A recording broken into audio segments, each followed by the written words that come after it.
And we're talking about housing today like we have been for many months and even years. But the Liberals still don't seem to get the message that a cost of a home in this country is just too high for anyone. So I'm going to try to put it in terms that they will understand, showing exactly how out of control our housing crisis has become. I'm going to take some prices and see what you can buy here and what you can buy elsewhere, which of course has the added benefit of showing Canadians that this is a uniquely Canadian problem, at least in scope. Let's start in Toronto, a 2-bedroom house covered in graffiti in the Kensington neighborhood. It's on the market for $2.8 million. That very same amount of money can buy you a 20-bedroom castle on 5 acres in Scotland. It has 45 rooms, a movie theater, botanical garden, a pond, and even a private beach. And you have the added bonus of living in a country with no carbon tax, Mr. Speaker.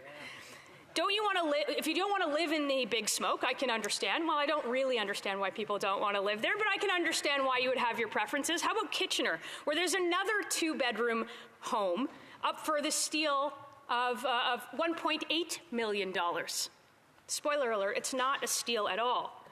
You get a tiny property with a little backyard and hardly enough room to raise a family. $1.8 million. And if you want a little bit more breathing room, you maybe consider spending that $1.8 million on a lake-facing castle in Sweden on a 4-acre property. So there's much more space for everyone.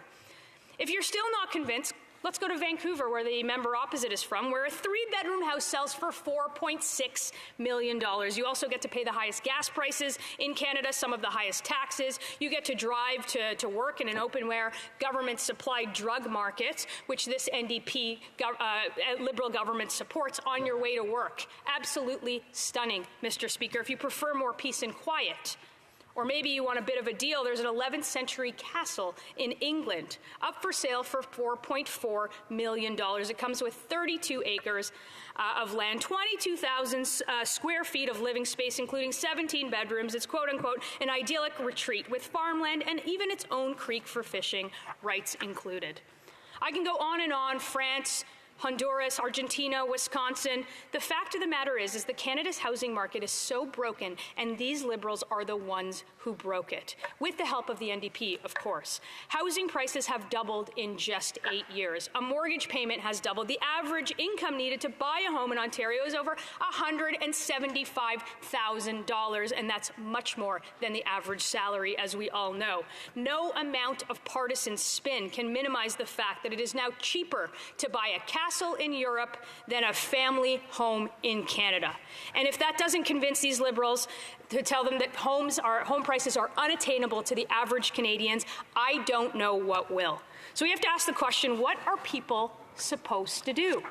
Young people looking to break in the market, pay off their student loans, start a job, maybe start a family. 9 in 10 of those young people do not ever believe that they will own a home in this country. There are newcomers looking to Canada for opportunity and the life better than the one they left, like my parents did 48 years ago.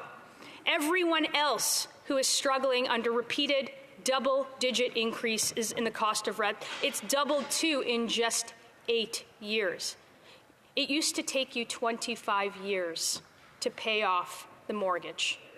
It now takes you 25 years in Toronto to save up for a down payment on a single-family home.